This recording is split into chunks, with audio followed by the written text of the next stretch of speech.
Bonjour à toutes, bonjour à tous. Nous sommes réunis ce matin pour évoquer un sujet d'infrastructure télécom, infrastructure numérique, et notamment les enjeux vis-à-vis de l'attractivité des territoires. Pour cela, je vous propose d'accueillir François et Pascal. Ils vont se présenter et puis on va faire le traditionnel tour de podium, en tout cas. Voilà. Merci Xavier, bonjour à tous. Donc en ce qui me concerne, je suis Pascal Icata, je suis directeur des systèmes d'information au sein de la communauté d'agglomération de Forbach et j'ai la particularité de gérer un service informatique mutualisé sur le territoire pour lequel de nombreuses collectivités territoriales maintenant font partie de ce projet technique et donc notre environnement. Très brièvement, aujourd'hui, c'est 1000 unités de travail réparties sur une quarantaine de sites et consolidées sur une infrastructure centralisée. Bonjour à toutes et à tous. Je suis François Noireau. Je suis chargé de mission à la Com d'Aglo sur la construction d'un réseau FTTH pour le compte de la communauté d'Aglo de Forbach. Il s'agit là en fait d'alimenter 20 communes sur l'ensemble des 21, puisque Forbach ne pouvant l'être, puisque c'est une zone AMI2 réservée à FT. Voilà. Donc on a profité des infrastructures du réseau FTTH pour mutualiser certaines fibres vers le service DSI et amener un service particulier sur ces liens pour Pascal et la DSI. Merci, messieurs. Moi, je suis Xavier Fayolle. Alors, je ne suis pas l'animateur de la séquence, mais néanmoins un petit peu. Je suis directeur commercial chez Sogetrel. Sogetrel, c'est une entreprise, c'est une ETU française d'environ 5000 personnes. On a un maillage territorial et on intervient, comme vous l'avez compris, majoritairement sur les infrastructures télécom du territoire. Donc c'est le développement et le déploiement de la fibre optique, entre autres. Et puis on intervient également en conception et en réalisation sur des sujets smart. Et là, on intègre les sujets smart territoire, smart city. Dans ces briques-là, on est à peu près sur tous les cas d'usage, que ce soit la sûreté-sécurité, que ce soit l'environnement avec notamment des sujets de smart metering, par exemple. Et puis, évidemment, on intègre l'efficacité énergétique et nous sommes beaucoup présents sur la mobilité à travers le transport et les bornes de recharge, quand je pense notamment aux véhicules électriques. Voilà. Donc, on a déjà depuis quelques mois accompagné l'Aglo Forbach Porte de France sur des sujets d'infra télécom et c'est un petit peu c'est complètement le sujet qu'on va développer aujourd'hui. Donc, pour commencer, ce que je vous propose, c'est de rappeler un peu les enjeux de l'Aglo, qui étaient forts sur ces thématiques. Et peut-être, François, tu peux nous expliquer, nous donner quelques grandes lignes, point de départ à notre discussion. Oui, effectivement, donc la Com d'Aglo a décidé de mettre en place, de construire sur ses deniers propres un réseau FTTH, un RIP, sur l'ensemble des 20 communes hors, comme je l'ai dit tout à l'heure, Forbach. Ce réseau a débuté dans sa construction en 2016. Moi-même, donc, en tant que chargé de mission, j'attaque la 6e année de mon contrat pour le suivi de réalisation de ce réseau qui est construit par la société Sogetrel, en partie sur la partie de la fibre, du passif, et les équipements à l'époque actifs, tête de réseau, étaient fournis par la société Tutor, devenue Covage. Il faut préciser les choses. Donc sur le site de ces 20 communes, on diffuse à partir de 2 NRO, un installé à Stirin, un à Tentlin, et le territoire en fait, est distribué sur un ensemble de 71 sous-répartiteurs optiques sur l'ensemble des 20 communes hors Forbach. Globalement, on a tiré à peu près 500 km de fibres sur ce territoire. Merci. Alors, à côté de cela, s'est mis en place un projet de mutualisation des services informatiques pour les collectivités territoriales. Donc, ce projet est né dans l'ancienne municipalité où l'ancienne équipe a réalisé un schéma de mutualisation dans son programme politique. Et les enjeux, c'était on veut faire des économies. Bref, un petit peu ce qu'on essaye tous de réaliser, effectivement. Mais l'enjeu essentiel, c'était de se dire, voilà, on veut faire des économies, mais on veut rajouter du service et on veut surtout, dans ce service, avoir des personnes de proximité compétentes. À côté de ça, moi, on me donne la responsabilité de gérer ce service. Donc, je le prends en 2016 avec l'ambition non seulement de réunir les personnes, mais de trouver une solution pour homogénéiser et rationaliser les environnements informatiques de l'ensemble des territoires, dans le but de les rapprocher aussi, de créer de la synergie, de la collaboration. Et donc, à partir de là, nous sommes allés très loin dans la mutualisation des environnements informatiques parce que, outre le fait de livrer une station de travail, nous avons travaillé plutôt sur l'environnement digital de l'utilisateur, ce qui nous permet, avec une équipe de 8 personnes, de pouvoir être plus réactifs et d'apporter aussi des services à valeur ajoutée, comme de l'itinérance, chose qui a été bien utilisée lors des périodes que nous vivons encore actuellement sur de la massification du télétravail. Donc voilà. Très bien. Et qu'est-ce que tu imagines comme perspective vis-à-vis finalement de ce maillage, des services associés? Qu'est-ce qu'on peut imaginer dans un futur proche? Parce que finalement, le digital et le numérique se développent très très vite et on voit que les services associés ont une part importante, notamment sur l'optimisation, mais notamment aussi sur les services à la fois aux administrés, mais à la fois à la collectivité, les services propres que tu organises et que vous gérez évidemment. Bien sûr. Alors, on peut parler de sécurité, de biens et des personnes. Aujourd'hui, dans notre parc informatique, nous gérons aussi de la vidéoprotection en milieu urbain. À partir de là, on a tous des contraintes fortes liées aux interconnexions de ces sites et justement aussi à l'installation de certains périphériques qui peuvent être gourmands en débit dans des lieux du territoire. L'objectif, comme on consolide et on rationalise, ce serait pouvoir se dire on peut créer un hyperviseur, un centre de supervision intercommunautaire qui puisse permettre justement de pouvoir avoir une traçabilité complète et prendre plus de hauteur sur la sécurité des biens et des personnes sur notre territoire. Outre cela, c'est aussi avoir des personnes qui pilotent ces CSU, parce qu'actuellement, on a dans des communes des systèmes de vidéoprotection en milieu urbain qui sont installés, mais dont on n'a pas des agents en permanence derrière ces environnements parce que c'est coûteux que de mettre des personnes.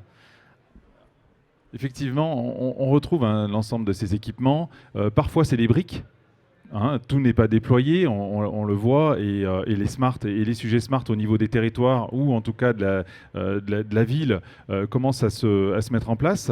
Néanmoins, cette interconnexion, cette interopérabilité, est-ce que ça c'est quelque chose, c'est un vœu pieux ou finalement on va y arriver un jour? Non, on va y arriver un jour en fait, évidemment, et c'est là l'avantage de l'alignement. C'est ce qui s'est réalisé sur le territoire de l'agglo de Forbach. C'est ce rapprochement entre François Noireau, chargé de projet FTTH, et le SIM, Service Informatique Mutualisé, qui va ouvrir la perspective du transport de nouvelles valeurs ajoutées sur notre réseau et de la construction peut-être de services d'expertise centralisés pour l'ensemble du territoire de l'agglo. Donc très brièvement, aujourd'hui, pour interconnecter ces systèmes, nous montons des VPN, il y a de l'ingénierie, et puis derrière, nous sommes bloqués par les débits des opérateurs. François nous a ouvert son réseau et nous donne la possibilité techniquement d'installer dans les NRO de l'actif qui sera géré par le SIM.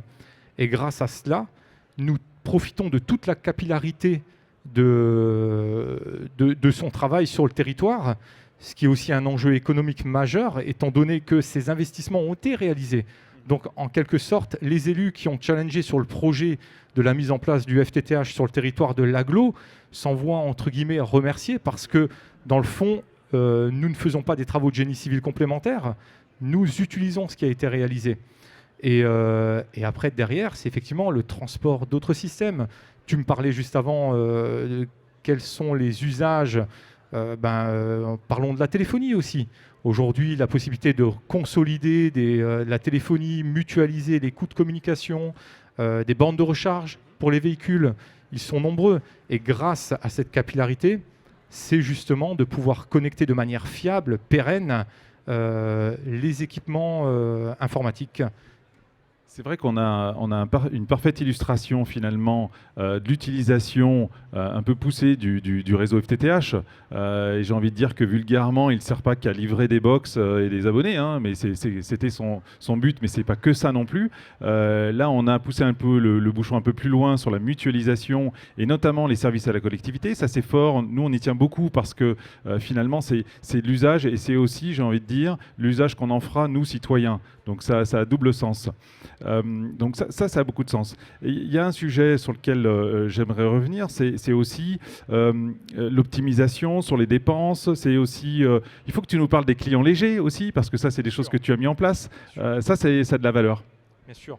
Effectivement, au moment où on crée le service informatique mutualisé, les techniciens, nous savons que nous devons consolider et rationaliser pour permettre justement une plus grande réactivité au regard de l'hétérogénéité qui existe aujourd'hui. En même temps, afin d'être plus efficient, c'était de se dire, tiens, au lieu d'aller dépanner une station de travail sur un site, c'est de la rassembler dans une salle serveur qui serait redondée.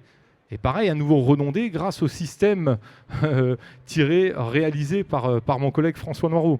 Et donc effectivement, l'avantage, le challenge et le parti pris par le service informatique mutualisé, ça a été de se dire, on va mettre du client léger et on travaille sur le workspace digital de l'utilisateur.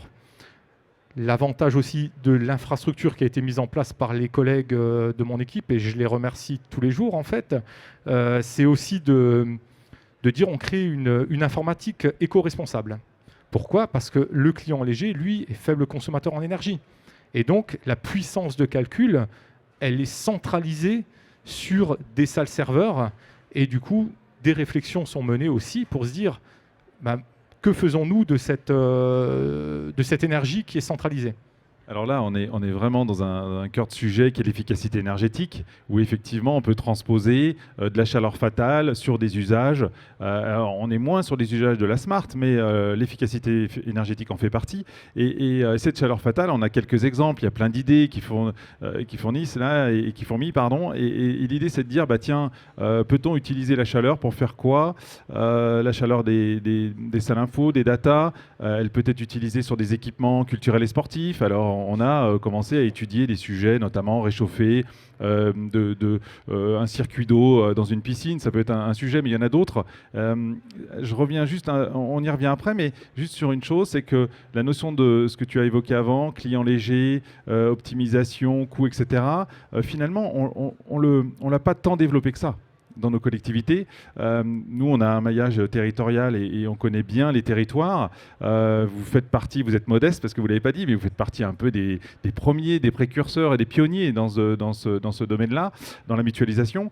C'est bien. Alors, j'ai deux questions. La première, je vais revenir sur l'efficacité énergétique. Qu'est-ce qu'il y aurait comme autre exemple, probablement, sur la récupération de la chaleur ? Et puis la deuxième, est-ce qu'on pourra se projeter aussi très vite sur d'autres mutualisations dans d'autres communes? Est-ce que, agglo ou métropole, est-ce que tes collègues viennent te voir taper à la porte, par exemple, pour donner un peu de rétexte là-dessus? Alors, on a beaucoup d'échanges. Tout d'abord avec les collègues des différents métiers de notre territoire, mais on a beaucoup d'échanges, nous, le service informatique mutualisé, avec d'autres structures qui ont mutualisé leur système d'information sur le territoire. Hein. Donc, ensuite, par rapport à ça, chacun a géré la mutualisation d'une manière différente en fait, ou par l'applicatif métier, d'autres par le service utilisateur uniquement pour du dépannage d'équipements informatiques.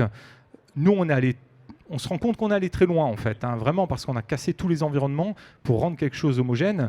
Et maintenant, effectivement, la valeur qu'on peut apporter, c'est de se dire, est-ce qu'on ne rassemble pas des expertises métiers pour aider les collectivités territoriales ? Parce que aujourd'hui, les communes rurales, la réglementation devient de plus en plus contraignante et ils doivent s'entourer de plus en plus d'experts dans des métiers très spécifiques. Et il faut aider ces communes rurales. Et à partir de là, l'agglomération joue tout son rôle.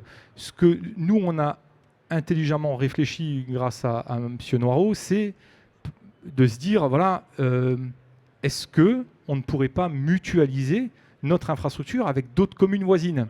Et dans la capillarité qui a été tirée sur la sécurité qu'on réalise actuellement, je vais lui laisser parler de la sécurité qui est mise actuellement en place dans les NRO, on a placé des équipements stratégiques à des endroits qui peuvent nous permettre de dire, voilà, une communauté de communes qui est voisine, ben on peut la raccorder. Parce que historiquement, la chance qu'on a, c'est aussi qu'il a réalisé d'autres réseaux FTTH et donc il connaît très bien ce maillage sur le territoire. Oui, effectivement, notre évasion Internet pour Forbach nous vient de Frémamin-le-Bac, où j'ai travaillé pendant 3 ans à la mise en place de ce réseau FTTH. Et en fait, on a travaillé, la dernière étape sur laquelle je suis, même avec Pascal et puis l'équipe de Sogetrel, c'est la sécurisation de notre réseau. On a eu un souci l'été dernier où on s'est fait fracasser une 288 FO qui nous a mis dans le noir nos 5000 abonnés pendant une journée. Donc, on travaille actuellement, en fait, à sécuriser notre lien de collecte entre les deux NRO. Actuellement, on a une boucle au nord. On est en train de travailler à faire une boucle au sud. On a une évasion Internet par Frémin. Eh bien, on est en train de travailler à prendre une autre évasion Internet par Beren. Beren, Sarreguemines, Strasbourg, Farabersviller, Metz, Colmar. Et là, de ce fait-là, on doit sécuriser en totalité nos clients FTTH et nos services de la DSI. Très bien.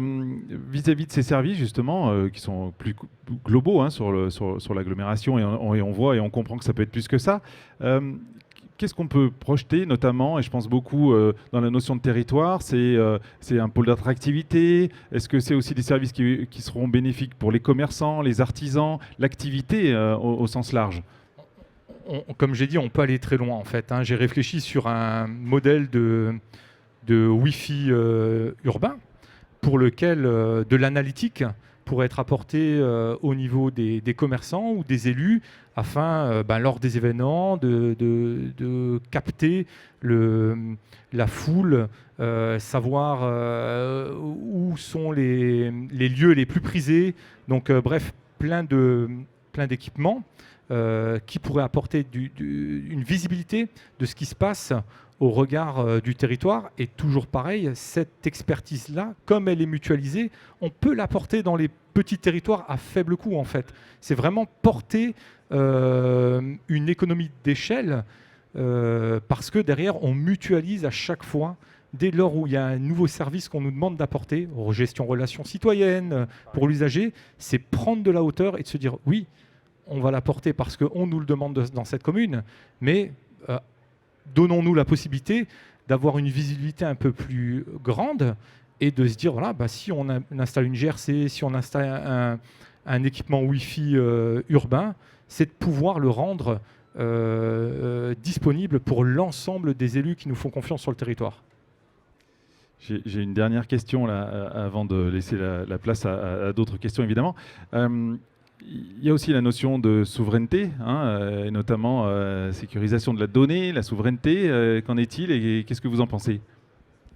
Alors, aujourd'hui, la réglementation, le RGPD, nous impose tout un tas de choses, effectivement. Paradoxalement à cela, les services cloud se multiplient. Et donc, à partir de là, nous, les administrateurs système, les utilisateurs, on doit être vigilants par rapport à ce qui se passe dans le domaine de l'Internet. Donc, vis-à-vis de ça, c'est là où notre infrastructure prend tout son sens. Tout son sens où on se dit, tiens, on nous demande de data center souverain. Plus souverain que ça n'est pas possible. Il est local. Donc, à partir de là, nous respectons clairement la réglementation. Après, effectivement, les services cloud vont apporter une sécurité, certains services plus importants. Des partenariats sont pris. Avec l'agglo de Forbach et d'autres data centers locaux, pour se dire, une fois qu'on a tout centralisé, si on l'a chez nous, peut-être qu'on peut tirer profit de data centers bien plus performants que nos salles serveurs. Mais à partir de là, des investissements sont réalisés sur le local. Essayons de rester sur le territoire. Oui, sur le territoire, d'autant plus qu'il y a des acteurs reconnus et forte compétence et valeur ajoutée. Merci messieurs, c'était un réel plaisir de jouer le duo là sur les questions-réponses. Est-ce qu'il y a des questions? Si vous avez quelques questions ou remarques.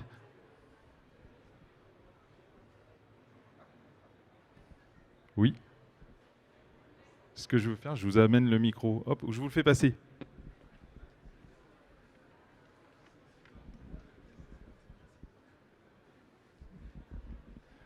Bonjour, Laurent Damiani, on se connaît bien puisque je dirige la pépinière d'entreprise dans laquelle est hébergé le CIM et Fibraglo à Forbach, et c'est une réelle fierté de voir tout ce que fait cette équipe sur le territoire. On a évoqué tout à l'heure, on a un petit défaut en Moselle-Est, on est bosseurs, travailleurs, mais on ne sait pas assez se vendre. J'aimerais justement savoir à quel point on est en avance par rapport à d'autres territoires d'une même échelle. S'il y a des infos à donner à ce niveau-là. Alors, moi, par rapport à l'informatique, comme j'ai dit, j'échange avec beaucoup de territoires, beaucoup d'agglomérations. Et effectivement, on essaye en quelque sorte de copier un petit peu le projet. Après, on peut parler de différentes technologies, bref, mais sur la philosophie de se dire on a centralisé, on livre un environnement digital, là, je trouve qu'on est des précurseurs là-dedans, en fait. Ça existe. Les technos sont reconnus, sont fiables, on le voit se développer dans des multinationales, beaucoup dans le privé, mais dans les collectivités territoriales, on le voit un petit peu moins, très clairement, parce que derrière, on aime bien avoir son informatique locale. Donc notre rôle aussi aux agents du service informatique mutualisé, c'est aussi de convaincre, de se vendre. Et on se rend compte aujourd'hui que notre image a changé. Avant, on était des fonctionnaires d'une administration. Aujourd'hui, on nous compare à des prestataires de services. Donc on nous demande une expertise à la hauteur de ce que font des sociétés d'ingénierie qui ont plus de personnel, qui sont sur d'autres strates et qui ont la possibilité de renforcer leurs équipes sur des thématiques bien précises. Alors que nous, on reste quand même des techniciens, certes avec une belle expertise, mais on se doit d'être polyvalent en fait. Donc effectivement, je trouve que par rapport à ça, en toute humilité, on a quand même créé quelque chose où on est pionnier. Et on le voit parce qu'effectivement, on s'intéresse à nous, à notre projet, à notre équipe et à la manière dont on l'a réalisé. Bravo et weiter so. Merci, M. Damiani.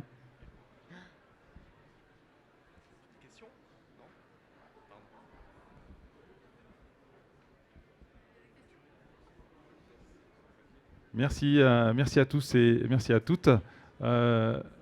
Si, il y a peut-être une question. Oui, peut-être ça. Ouais, donc Christophe Vitry de Siemens. Vous parliez de l'expertise justement des collaboratrices et collaborateurs de votre équipe. Le changement justement, pour amener ce changement au niveau des équipes, quelle a été votre stratégie pour faire adhérer l'ensemble du personnel à ce beau projet? Alors, historiquement, il faut savoir que quand on a créé le service informatique mutualisé, une partie de l'équipe provenait de la ville-centre. Dans la ville-centre, nous avions déjà fait cette transformation numérique. Or, au moment où on mutualise les infrastructures, on récupère des agents qui ont des profils complètement différents, ne serait-ce que dans les procédures, même pas dans la technicité ou dans l'ingénierie. Quand on va expliquer à des agents qu'à partir de maintenant, quand on vous appelle, messieurs, c'est un ticket, vous consignez les informations, on met en place des process. Donc il y a un réel accompagnement, une réelle formation, une écoute peut-être du mal-être de l'agent qui peut aussi mal vivre ce changement. Mais derrière, il est toujours nécessaire de leur faire voir l'enjeu, leur proposer un vrai challenge et un défi. Donc à partir de là, et de se dire, voilà, nous ce qu'on va faire, on va apporter le service informatique, on souhaite apporter le service informatique de la communauté d'agglomération à cet endroit-là. Et on a besoin d'agents dans l'équipe, on a besoin d'une armée, on a besoin de soldats. Et à partir de là, on arrive à fédérer quelque chose. Là où c'est plus compliqué, c'est chez les élus. Chez les élus, parce qu'il y a une conduite du changement par rapport à leurs utilisateurs finaux qui, eux, n'ont plus la main sur leur environnement ou n'ont plus l'environnement qui est situé dans leur infra. On a des élus qui souhaitent garder leur système d'information on-premise local chez eux. Et là, on leur dit non, mais ça, c'est désuet.